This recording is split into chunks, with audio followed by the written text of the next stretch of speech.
Assalamualaikum warahmatullahi wabarakatuh. Alhamdulillahirabbil alamin.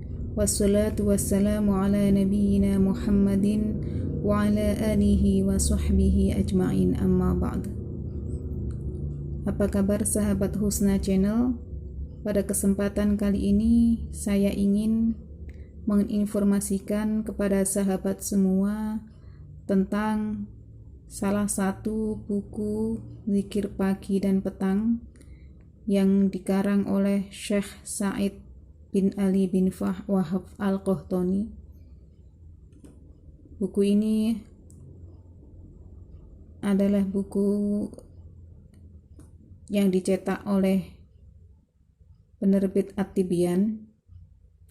Bagi sahabat semua yang ingin melaksanakan salah satu sunnah Rasulullah, yakni melakukan zikir pada saat pagi dan petang, yang belum hafal bisa menggunakan buku saku ini ya. Buku ini sangat kecil dan tipis, halamannya hanya sekitar kurang lebih 52 halaman.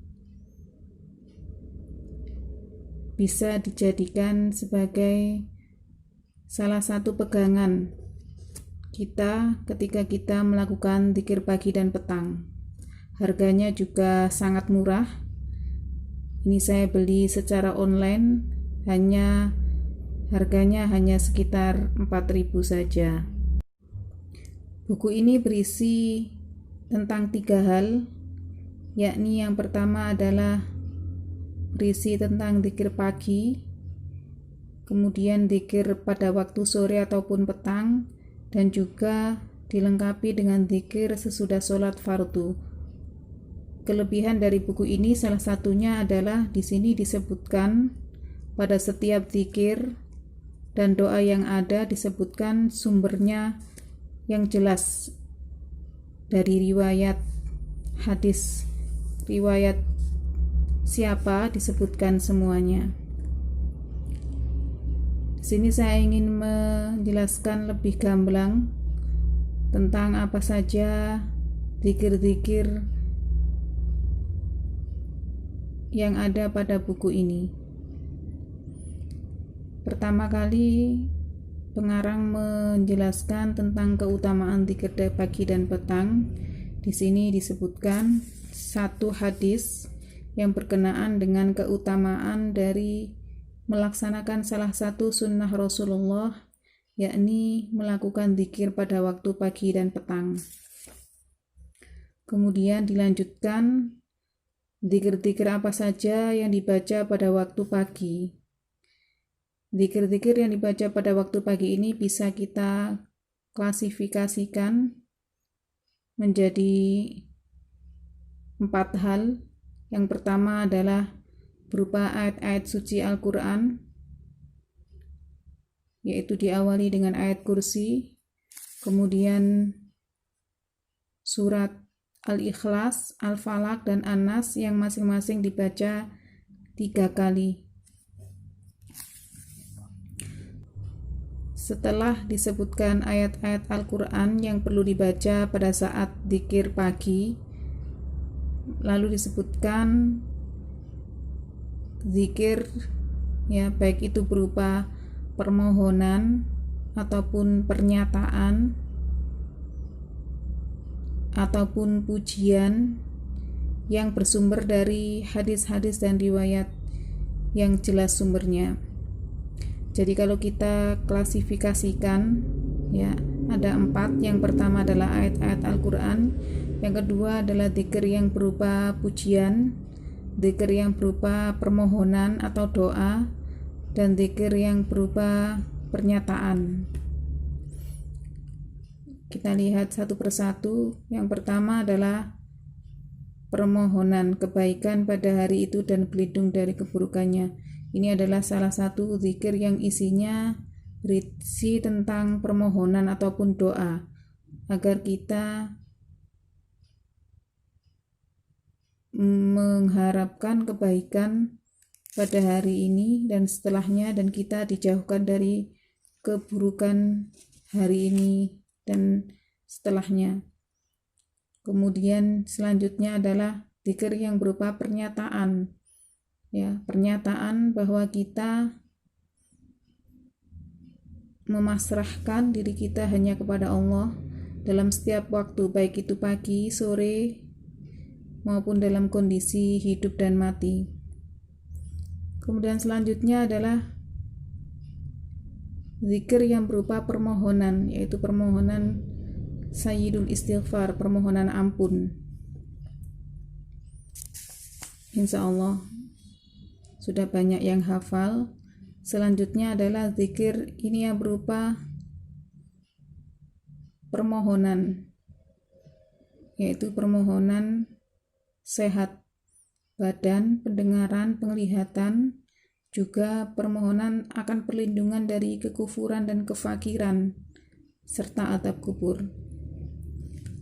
Zikir selanjutnya juga berisi permohonan, yaitu permohonan keselamatan, ya, keselamatan dalam agama, dunia dan akhirat, keselamatan dalam keluarga dan harta, agar ditutup aib-aib kita dan agar kita mendapatkan penjagaan dari arah manapun, dari belakang, kanan, kiri, atas, bawah, ya.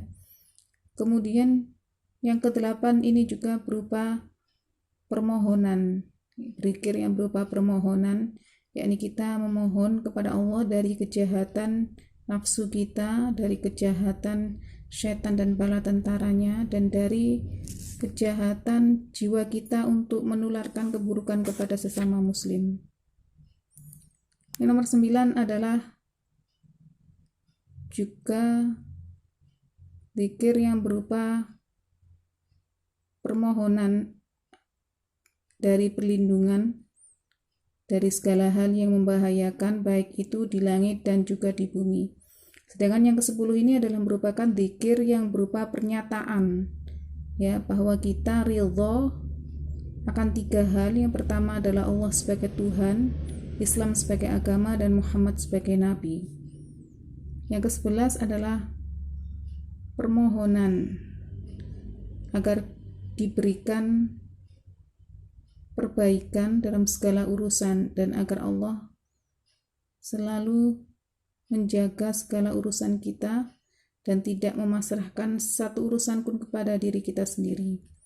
Yang ke-12 ini adalah zikir yang berupa persaksian bahwa pada saat pagi kita berada dalam fitrah Islam, kalimat ikhlas, berada dalam agama Nabi Muhammad dan milah Ibrahim yang lurus dan tidak termasuk orang-orang yang musyrik. Zikir yang 13 ini adalah pujian, yaitu berupa kalimat tasbih dan tahmid. Yang ke-14 ini adalah berupa pujian, berupa kalimat tahlil, la ilaha illallah. Yang ke-15 juga berupa tasbih. Yang ke-16, zikir yang berupa permohonan doa akan 3 hal, yaitu ilmu yang bermanfaat, rezeki yang baik, dan amalan yang diterima. Dan yang ke-17 adalah zikir yang berupa permohonan ampun, yaitu istighfar dan taubat kepada Allah, yang dibaca 100 kali sesuai dengan hadis yang diriwayatkan oleh Bukhari dalam Fathul Bari dan Muslim. Selanjutnya dilanjutkan dengan zikir-zikir yang dibaca pada waktu sore. Zikirnya adalah hampir sama dengan zikir yang dibaca pada waktu pagi, yaitu diawali dengan ayat kursi, al-ikhlas, al-falak, dan an-nas, ya. Hanya saja untuk permohonan kebaikan ini diganti, kalau yang tadi menggunakan asbahna pada saat pagi, maka ini diganti menjadi amsaina, yaitu pada saat sore, ya. Sedangkan yang lain sama, ya, doa-doanya sama dengan zikir pada saat pagi.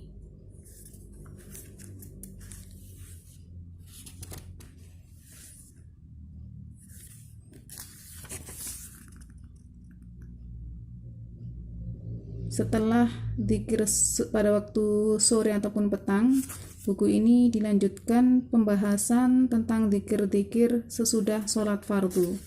Ya, di sini disebutkan istighfar, tahlil, ya, kemudian membaca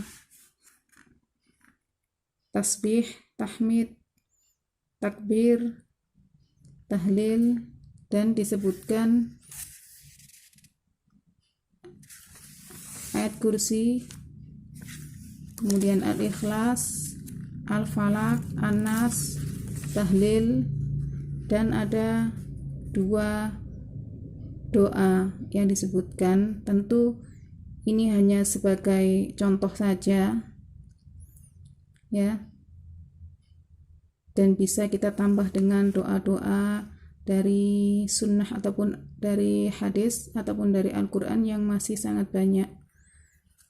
Jadi sekali lagi teman-teman yang ingin melaksanakan sunnah Rasulullah, yakni berupa zikir pagi dan petang, buku ini saya rasa sangat praktis, bisa kita gunakan dan kita manfaatkan, ya, sebagai panduan.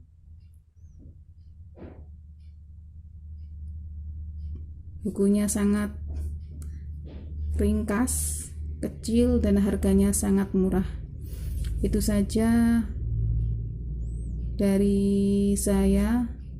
Semoga kita diberikan kemudahan untuk melaksanakan salah satu sunnah Rasulullah, yakni dengan cara melakukan zikir pada waktu pagi dan petang, serta tentunya zikir setelah sholat fardu dengan menggunakan zikir-zikir, bacaan-bacaan yang sesuai dengan Al-Quran dan Sunnah. Terima kasih atas perhatiannya. Assalamualaikum warahmatullahi wabarakatuh.